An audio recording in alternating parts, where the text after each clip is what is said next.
आज जो मैं बात करने लगा हूँ वो सारे चीज़ों से भारी है। पीटीआई की गवर्नमेंट आती है तो पीएचए के अंदर जुलाई 2021 से आप अगर शुरू कर दें तो डेपुटेशन के ऊपर 5 खवातीन वहाँ पे नाजुल होती हैं। कोई पीएनडी के अंदर साहब बैठे हैं, कुछ चीफ मिनिस्टर हाउस में बैठे हैं, कुछ चीफ सेक्रेटरी ऑफिस में बैठे हैं। इवन चीफ सेक्रेटरी साहब की 7 चिट्ठें आती रहीं कि इनको डायरेक्टर मार्केटिंग 1 लगा दें, इस खातून को इधर लगा दें। फिर उन्होंने आके क्या किया कि डीजी पीएचए जवाद कुरैशी ने जहाँ पे छोटी मोटी मज़ाहमत की तो उस बेचारे को भी बहुत सारी उसकी प्राइस पे करनी। डीजी पीएचए के खिलाफ हरासमेंट का एक बाकायदा मुकदमा कायम कर दिया। ये सारा माले गनीमत समझ के इस मुल्क का रेवेन्यू लूटा जा रहा है और गैंग अप होके कुछ लोग किस तरह से तबाही कर रहे हैं।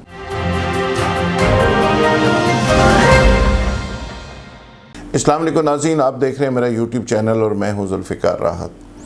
नाज़रीन, आज अजब करप्शन की एक खौफनाक कहानी लेकर आपके सामने आ रहा हूं जिसने पूरी तरह से पंजाब के एक डिपार्टमेंट को लपेट में लिया हुआ है। और इस अजब करप्शन की गज़ब कहानी ने यूँ कहिए कि पूरे डिपार्टमेंट को ही एक तरह से हज़म कर लिया और इसको तबाह बर्बाद कर दिया। तबाही बर्बादी करने वाला कोई इंडिया से नहीं आया, अफ़गानिस्तान से नहीं आया और किसी और सूबे से भी नहीं आया, यहाँ के लोग हैं। और डिपार्टमेंट का नाम है पीएचए, पंजाब हार्टिकल्चर अथॉरिटी। लेकिन मुझे शर्म इसलिए भी आ रही है कि मैं एक ऐसे वक्त में बात कर रहा हूँ कि जब पीटीआई की गवर्नमेंट है पंजाब के अंदर भी और फेडरल के अंदर भी, और पीटीआई के लीडर को तो आप जानते हैं, इमरान खान साहब को। उनका ये नैरेटिव रहा है 22 साल तक कि वो करप्शन के ख़िलाफ़ जहाद करेंगे और वो 2 नहीं 1 पाकिस्तान के कायल हैं, पूरी सोसाइटी में इंसाफ लाएंगे और माफियाज को शिकस्त देंगे। और हम भी बदकिस्मती से या खुशकिस्मती से इस नैरेटिव के हामी रहे हैं, हमने बड़ा सपोर्ट किया है। और आज शर्म इसलिए आ रही है कि करप्शन का लेवल पहले से किस कदर बढ़ गया है। अब ये करप्शन और ये सदियों के भूखे जो लोग हैं वो पूरे डिपार्टमेंट को हज़म किस तरह कर रहे हैं। और ये पीएचए की कहानी नहीं है, ये वासा की भी कहानी है, ये एलडीए की भी कहानी है, ये हर डिपार्टमेंट की कहानी है। और मैं इस नैरेटिव के भी को हक में नहीं रहा कि जो पॉलिटिकल लोग आप इस तरह की अथॉरिटीज़ के ऊपर लगा देते हैं और ब्यूरोक्रेसी के ऊपर लगा देते हैं, फिर वहाँ पे खींचातानी होती है, फिर अदारे तबाह होते हैं, बर्बाद होते हैं, तो उसका नतीजा अल्टीमेटली ऐसे ही निकलता है। तो आज जो मैं बात करूँगा वो बिल्कुल कोई हवा में ऐसी बात नहीं है जैसे आम जर्नलिस्ट करते हैं। मेरे पास सारे पलंदे पड़े हुए हैं, पूरी फाइलें पड़ी हुई हैं, पूरे फैक्ट्स फिगर पड़े हुए हैं कि इस डिपार्टमेंट को तबाह बर्बाद कैसे किया गया। पीएचए नवाज शरीफ साहब ने कायम किया था और कामयाबी से ये आगे बढ़ता रहा। शहबाज शरीफ साहब के दौर में, जो परवेज़ इलाही साहब के दौर में, और मुख्तलिफ अदवार में चलता चलता ये अपने डिपार्टमेंट को भी फीड करता था और लाखों अफराद को, यानी हज़ारों फैमिलीज़ जिसमें लाखों अफराद थे, उनको भी फीड करता था। और ये एडवर्टाइजिंग का एक मजबूत विंग था और एडवर्टाइजिंग से रिलेटेड जो हज़ारों लोग थे उनको रोज़गार भी देता था। नतीजे में एडवर्टाइज़र इस डिपार्टमेंट को फीड करते थे और ये एक मैकेनिज़्म था एडवर्टाइजिंग का।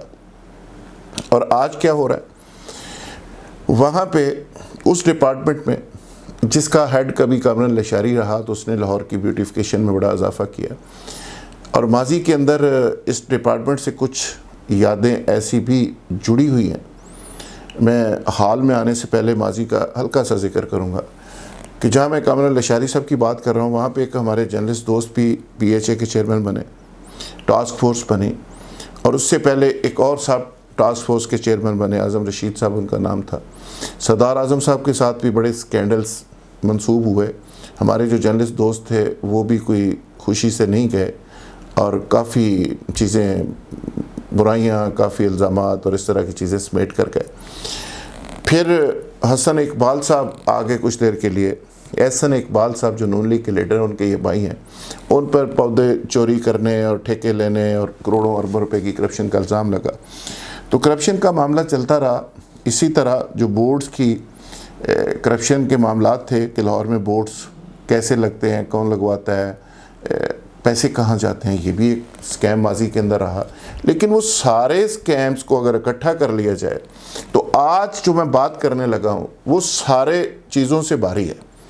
यानी आपको अंदाज़ा होगा कि पीटीआई के ये हजरात जो हैं ये मैनेजमेंट के कितने मास्टर हैं, और ये सदियों से भूखे। मैं इसलिए कह रहा हूँ कि इन बेचारों की भूख ही ख़त्म नहीं हो रही, और ये तबाही किस तरह कर रहे हैं, अपने लीडर को ये जलीलो रसवा किस तरह से कर रहे हैं। और कल को इमरान खान साहब के यही वर्कर, यही लोग उनको कचहरियों के चक्कर लगवाएंगे, नैब के चक्कर लगवाएंगे, और खान साहब को समझ नहीं आ रही होगी कि ये जो अपॉइंटमेंट्स उन्होंने की थी उसका नतीजा निकला क्या और उनके साथ हुआ क्या। अब मैं आता हूँ सीधा स्टोरी और कहानी की तरफ।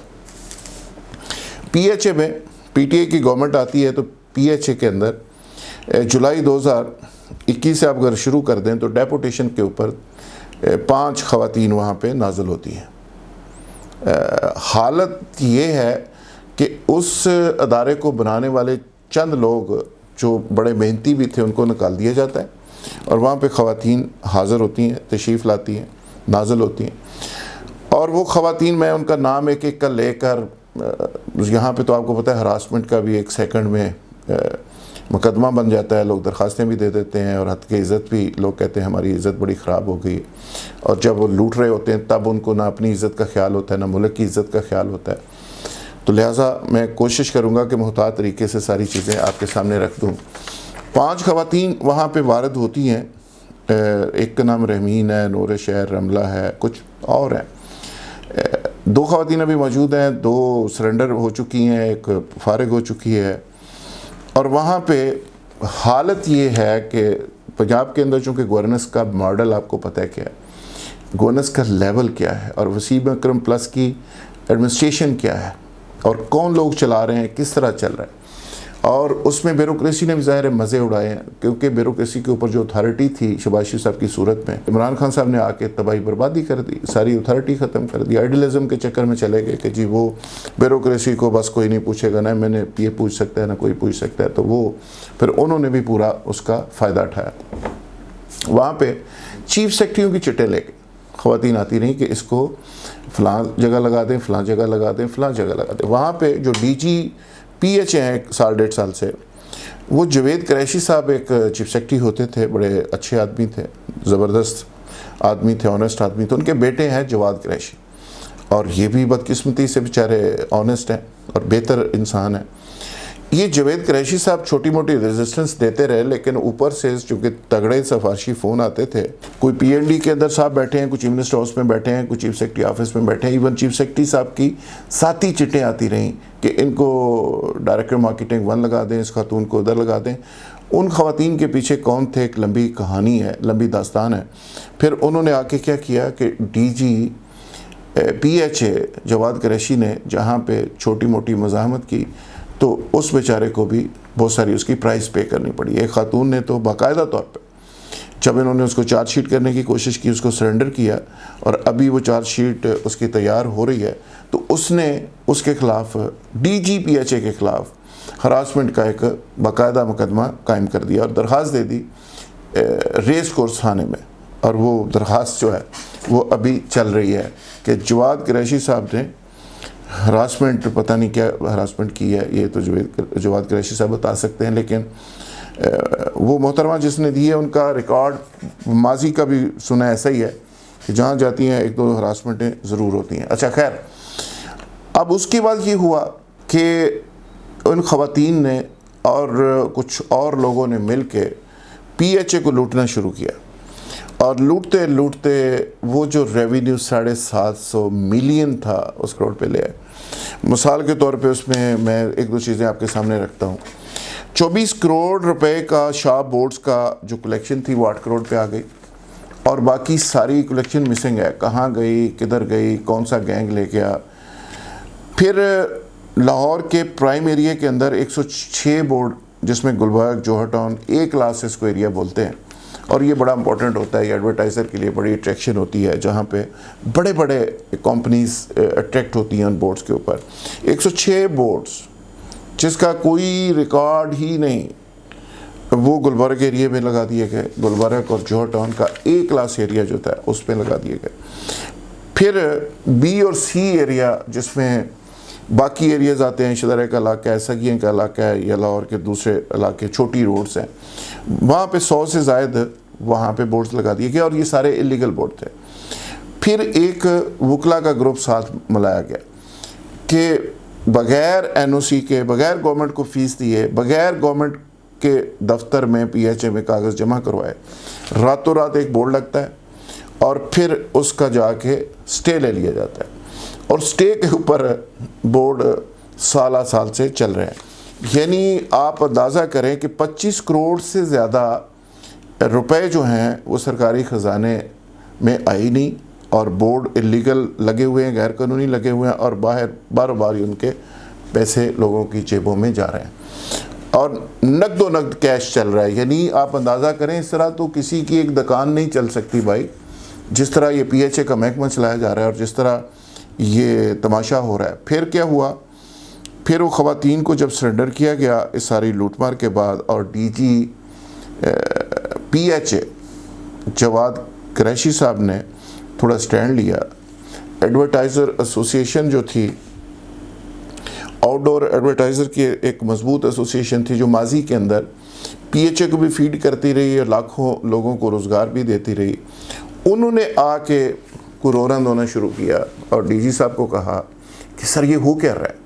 तो उसके बाद वो सारा माफिया इकट्ठा हुआ और उन्होंने बाकायदा तौर पे हरासमेंट शुरू कर दी, डीजी पीएचए को धमकियाँ देना शुरू कर दी, जो लोग इसलाह चाह रहे थे महकमे की उनको धमकियाँ देना शुरू कर दी। मीनवाइल डीजी साहब ने, जो पुराने लोग थे जिन्होंने, मैं समझता हूँ कि इस पीएचए को उठाने में, बनाने में, हो सकता है उन्होंने भी कोई पैसे वैसे बनाए हों, मैं उनकी सफाई नहीं देता, लेकिन ख़ासा रोल प्ले किया। वो सुहेल भट्टी है, एक आमर इब्राहिम है, उन दोनों को वापस ला के डायरेक्टर मार्केटिंग 1 और डायरेक्टर मार्केटिंग 2 लगाया। उन्होंने आके जब नाजायज़ इस तरह के बोर्ड्स के ख़िलाफ़ ऑपरेशन शुरू किया और उनको उतारना शुरू किया। अब तक की इतला के मुताबिक 36 बोर्ड उतर चुके हैं मार्केटिंग 1 के इलाके से, जिसमें आमर इब्राहिम जिसके इंचार्ज हैं और सुहेल भट्टी साहब के एरिया से 36 बोर्ड उतर चुके हैं, जहां के मार्केटिंग 2 के सुहेल भट्टी साहब इंचार्ज हैं, दोनों एरियाज। इसके बावजूद आपको मैंने नंबर पहले दे दिया है कि 200 से ज़ायद बोर्ड वहाँ लगे हुए थे, 208 के लगभग। वो 208 बोर्ड्स में से ये कोई 70-72 बोर्ड ऐसे हैं जिनको उतारा गया। बाकी कहीं पे पुलिस कॉपरेट नहीं करती, कहीं पे अदालती स्टे है, कहीं पे वकला आ जाते हैं, कहीं पे माफियाज़ के कुछ और सिफारशी आ जाते हैं। अच्छा, उसके बाद क्या हुआ कि ये लोग जो ऑपरेशन कर रहे हैं नाजायज़ बोर्ड्स के ख़िलाफ़ और गवर्नमेंट का रेवेन्यू बढ़ाना चाहते हैं, पैसे को लोगों की जेबों में डालने की बजाय डीजी मौजूदा और ये सारे लोग जो मौजूदा टीम है वो कलेक्शन की कोशिश कर रही है, पुराना गंद साफ़ करने की कोशिश कर रही है, तो उनके ख़िलाफ़ नैब में केस चला गया। अब नैब के अंदर केस भेजा गया और नैब का नोटिस आ गया। अब देखिए ना, ये सारी चीज़ें कहाँ से चलती हैं और ये माफियाज़ का रसूख का लेवल देखें। अब वो लोग जो इस अदारे की लड़ाई लड़ रहे हैं वो बेचारे आधा दिन दफ्तर होते हैं, आधा दिन नैब में होते हैं, वो तरीक़े अलग से भुगत रहे हैं और वहाँ पे भी जाके सफाइयाँ दे रहे हैं। कौन लोग? जिन्होंने जो इस करप्शन के बाद आए हैं और आके इसकी सफाई कर रहे हैं। अब जो ऑपरेशन चल रहा है इन बोर्ड्स के ख़िलाफ़, चीफ सेक्रेटरी से शुरू हो के चीफ मिनिस्टर हाउस तक तमाम लोगों के फ़ोन पे फ़ोन आ रहे हैं कि जिनको रोक दिया जाए। आगे से कहा जाता है कि सर ये गवर्नमेंट का रेवेन्यू है, वो कहते हैं फिर क्या है। कहा जाता है सर ये बोर्ड इलीगल है, गैर कानूनी है, तो कहते हैं फिर क्या है। यानी अब्बा जी का मुल्क है और नाना जी का वो हलवाई की दुकान वाला वो मकूला जो है कि ये सारा माले गनीमत समझ के इस मुल्क का रेवेन्यू लूटा जा रहा है और गैंगा पो के कुछ लोग किस तरह से तबाही कर रहे हैं।